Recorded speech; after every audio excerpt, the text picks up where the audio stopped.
ke-22 Dr. Haji Zainal Arifin Paliwang SH Agung bersama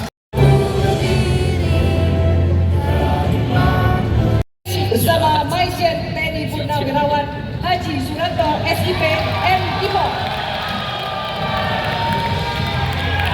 Kami persilakan untuk hadir mengisi podium.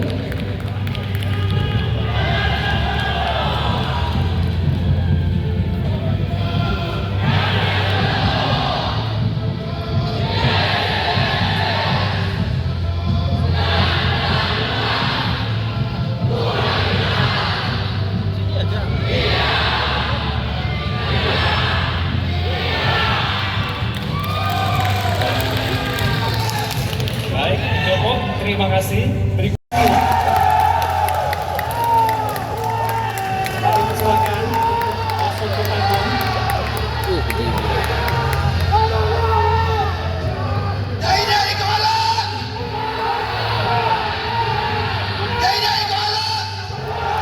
Baik.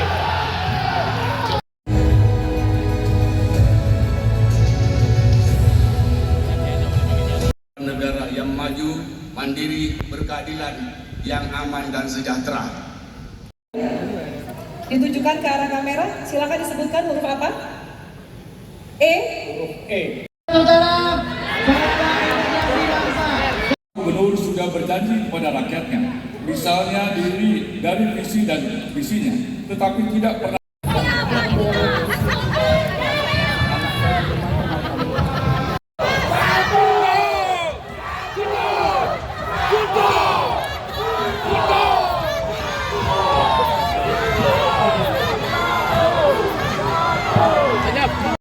Gubernur dan Wakil Gubernur nomor urut 1 menyampaikan kalimat Antara lain BNN, Polri, TNI, dan semua komponen masyarakat sebagai bantuan pengawasan di lapangan. Bukan pula yang paling kuat, tetapi yang paling mampu dalam menghadapi tata kelola pemerintahan, dugaan korupsi ke kantor gubernur. Kami akan mendengarkan Anda baik secara langsung maupun melalui sekretariat dan kami.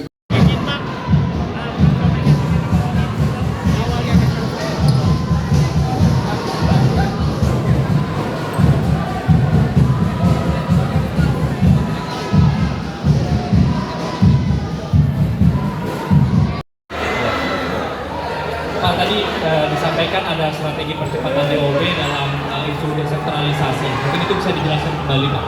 baik percepatan DOB itu adalah kebutuhan masyarakat dan rangka percepatan pembangunan di wilayah perbatasan.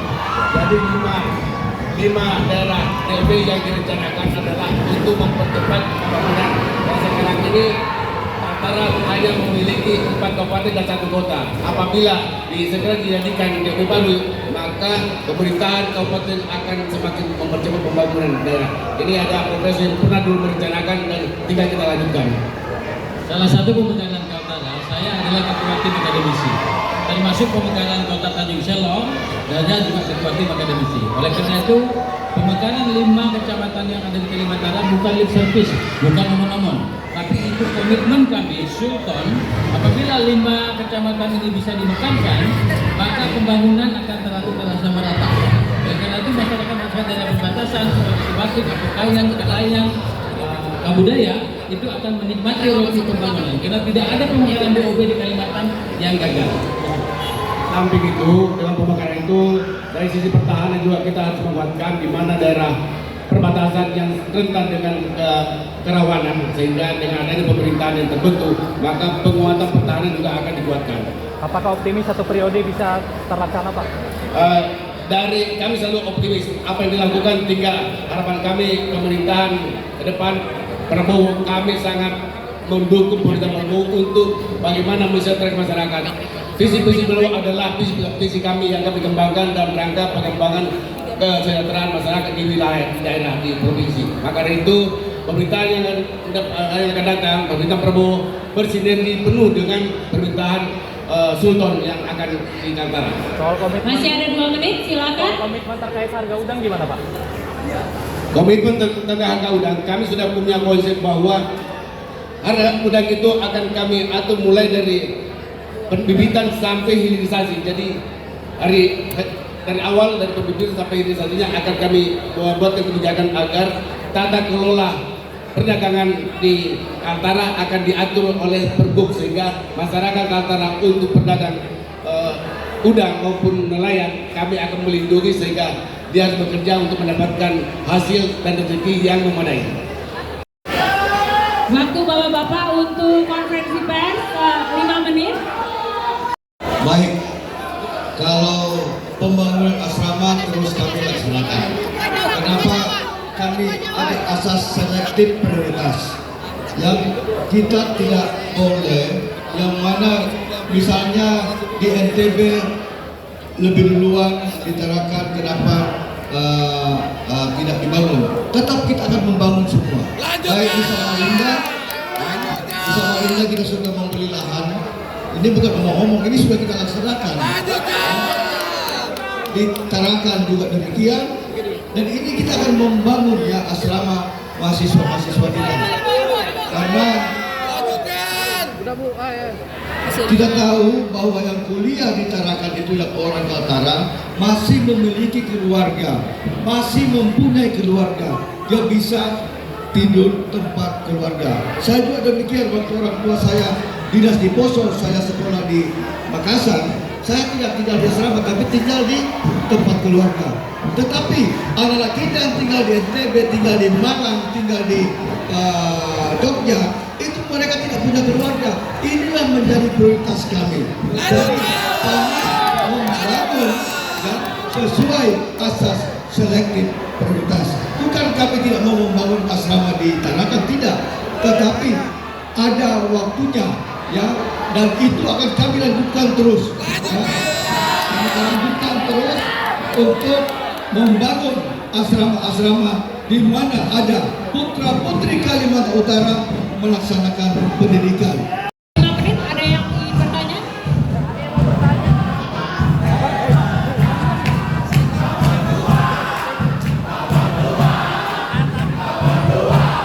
Hasilnya seperti apa? Terima kasih.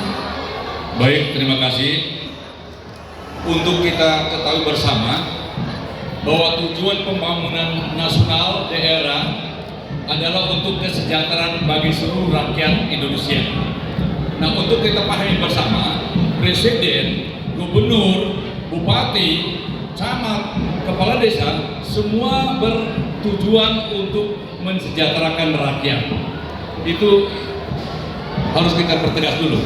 Nah, oleh sebab itu, tindakan langkah yang harus kita ambil adalah bagaimana kita memberi akses yang kuat untuk mengubah rakyat. Kita sadari 79 tahun kita merdeka, kita masih bicara miskin, masih bicara tidak berdaya, masih bicara kurang dan kurang. Padahal negara kita kaya raya. Apa yang salah? Karena strategi pembangunan kita yang salah. Oleh sebab itu, kami pasangan nomor 3, ya, Jansen dan Haji Suratno bertekad agar dana yang dimiliki oleh provinsi itu harus diurai untuk memberi sebesar-besarnya gerakan untuk mengubah rakyat. Itu prinsipnya. Nah, desa-desa adalah komunitas masyarakat dan terlebih dari itu RT tempat tinggal seluruh rakyat Indonesia. Nah, bisa dibayangkan kalau kita memberi dana besar kepada RT, maka seluruh RT yang ada di seluruh Kalimantan Utara yang 2.463 RT itu akan tersentuh oleh pembangunan karena dana akan diberikan kepada mereka. Dan 79 tahun kita tidak melakukan program seperti itu. Oleh sebab itu kita bisa menyaksikan di desa-desa masih miskin, stunting masih tinggi, ya, kemiskinan masih tinggi. Kenapa? Banyak daerah, desa, masyarakat yang tidak terjangkau oleh pembangunan. Insya Allah kami sadar banyak orang yang tidak memahami strategi yang benar untuk mengubah rakyat. Kami yakin insya Allah jika kami diberi amanah untuk rakyat dari rakyat Kalimantan Utara, insya Allah dengan kebijakan sekurang-kurangnya 100 juta ini, saya katakan sekurang-kurangnya, kalau apabila kita bisa naikkan, tadi disebut oleh beliau 340, terpaku hanya pada itu.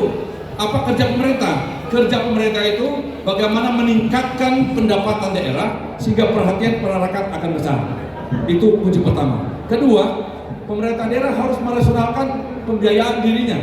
Jangan diperbanyak untuk kepentingan OPD di provinsi lagi, tapi harus diorientasikan pada rakyat. Ketiga, harus kreatif mengelola anggaran. Kreatif pakai apa? Tidak mesti besar-besar, tapi kecil, tapi terarah, terukur, tegas pada penanganan persoalan.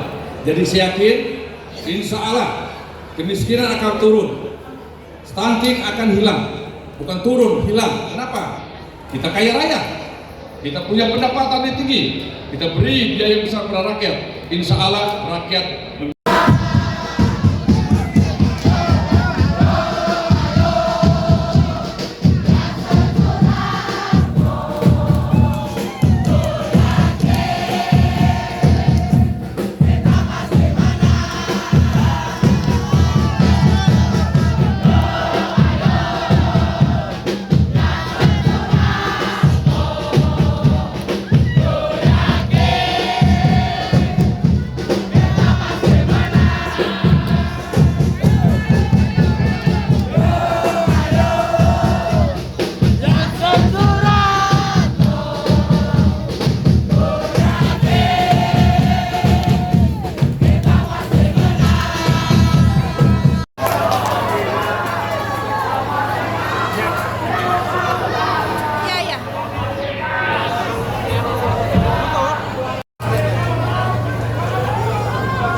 ya, walaupun pendukung-pendukung yang tadi di luar cukup ramai sehingga mungkin sedikit mengganggu ya kegiatan di dalam.